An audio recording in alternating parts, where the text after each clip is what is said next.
Hello, folks. Welcome back to our channel. And today I'm going to be reviewing another episode of Medium. And today I'm going to be reviewing the 20th episode of the second season called The Darkness is Light Enough. The darkness is light enough indeed. The episode was directed by Aaron Lipstadt and written by Ken Kelsch and Nicholas Wouters and Annalisa Brow-Eat. The episode originally aired on May 1st, 2006. Wow, this episode was so great, man. I can't wait to talk about it. So without further ado, let's get into it right away. So basically in this dream, Allison has strange dreams of a woman who's basically asleep at her house, and she's visited by some stranger who basically steals a kiss. Later on, as Allison is basically helping the district attorney and basically in some kind of parole hearing, you might say, in which Allison goes with the district attorney to some prison, some jail facility, some penitentiary, you might say. Basically, they go there and they basically review they basically listen to people, convicted inmates, kind of telling people, telling them why they should be granted parole, and basically claiming that they feel remorse, but it might just be a way for them to basically get a jail get out of jail, right? Basically it might just be a way for them to escape basically the consequences of their crime they did. So basically it might just be a way for them to kind of avoid to stay in prison for what they did, and that they don't actually feel anything, that they don't feel guilty, they don't feel regret, they don't feel anything about it. It's just a way for them to save their hides, right? It might just be the case. District Attorney Davalos is pretty convinced that all these people are not really sincere in what they're saying, and pretending to feel remorse. Whereas Allison is pretty much she's kind of she believes that there's a man who might actually turn out to be innocent, right? And she's gonna find out that there's a connection between this guy and the dream she's having of that woman at her house, and with the stranger showing up. So yeah, this is basically it, I guess, for this episode. And later on, there's gonna be a discovery that is being made, and Allison is gonna talk to this inmate, and she's gonna learn the truth about what happened, and she's gonna try to basically try and find out how this woman's basically this woman's situation relates to what might have happened to this inmate, and how he was basically how he ended up in prison, and what he was convicted guilty of having done. Basically, there's something, and there's a bigger picture out there, but I don't want to spoil the episode in any shape or form. And I'll let you find out for yourselves what happened and how it relates to this woman who basically Allison is gonna meet her in real life. I didn't mention that after having her seen in her dream, and basically she's pretty worried that basically her, Allison, and Scanlon are basically going to speak to her at the police station, and basically she went to the police station to report some kind of some kind of a break, not really like a break-in, but more like she thinks, it's more like a case in which she thinks that there's a stranger at her house.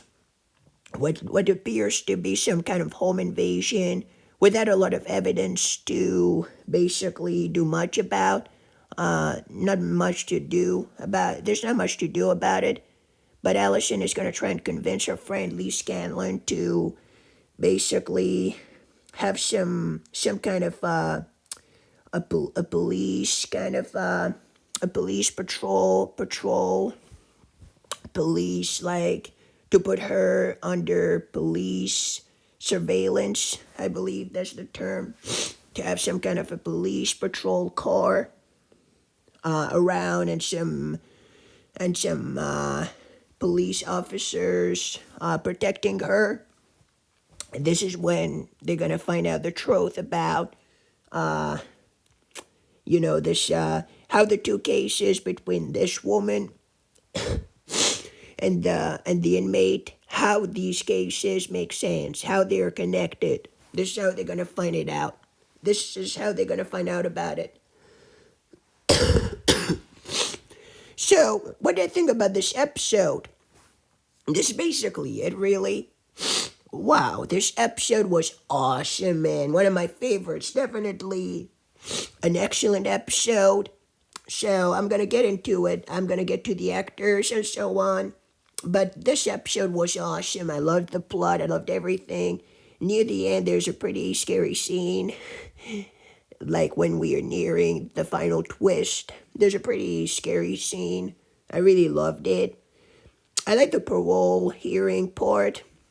And yes, sometimes some inmates may try to get a free out of jail card kind of thing by basically lying to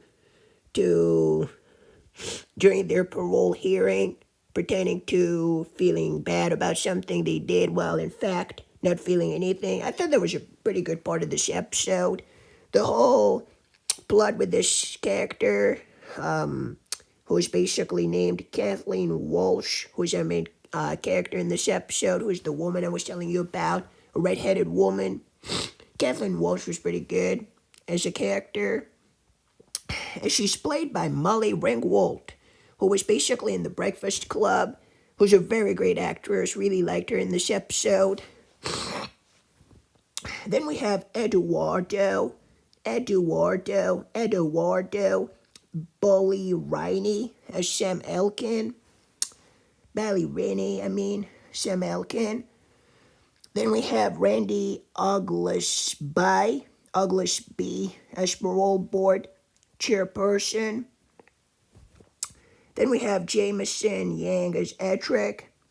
Then we have Wayne Grace as Christopher Russo. Thomas Rounds as prisoner number 1. Bernard Bonehampton as prisoner number 2. Frank Gallegos as prisoner number 3. Rachel Vega as Amanda Crane. Michael Clark as detective. Madison Carabillo as Marie. And Dan Walters as detective. So my favorite actors in this episode were Molly Ringwald, who was awesome, and Eduardo Ballerini, who's Sam Elkin, who's the convicted inmate, who might be innocent. I really loved him. As an actor, he's awesome. This actor is awesome. Eduardo Ballerini is pretty awesome as an actor.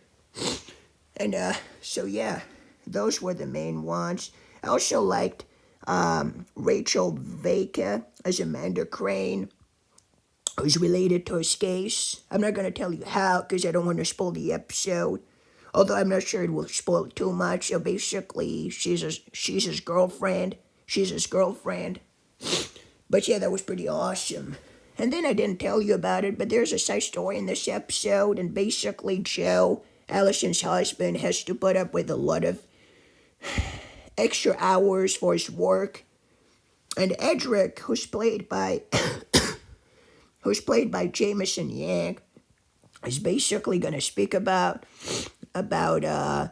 it's basically his colleague and he's gonna, basically, he's the one who requested his help, right? Who needs his help to work more for the company. It's called Aeroditech, something like that. And there's something about his name, Edric, that is mentioned, but I'll let you find out for yourselves what it is, because I don't want to spoil the episode. But yeah, what more could be said about this episode? It was awesome. I loved it so much. So if I were to give this episode a rating, I'd give it 10 out of 10. Excellent episode. Loved it. Loved the ending. Loved everything about it. It's pretty scary at times. And there's a theme, some kind of music that keeps playing in this episode. It's pretty soothing, and it keeps repeating, especially when we see Kathleen Walsh.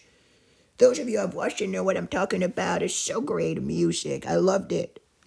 But yeah, this episode was pretty good with Joe and the extra hours. That sub story was pretty good too. But the main plot was awesome. I really loved this episode. So yeah, I'd give it 10 out of 10. Big shout out to the actors, especially Molly Ringwald, Eduardo Ballerini. Even Jameson Yang was pretty cool in this episode. And Rachel Vaca, as I mentioned. And also Randy Oglesby as parole board chairperson. Wayne Grace as Christopher Russo. Christopher Russo was awesome too. But still, the actors were pretty awesome in this episode. So if I were to give this episode a rating, I'd give it 10 out of 10, as I mentioned. Excellent episode. Loved it. One of my favorites of all time in the show. So that's basically it for this episode, right? And yeah, with Joe having to put up a lot of extra hours for Aeroditech. Yeah, that was pretty good too.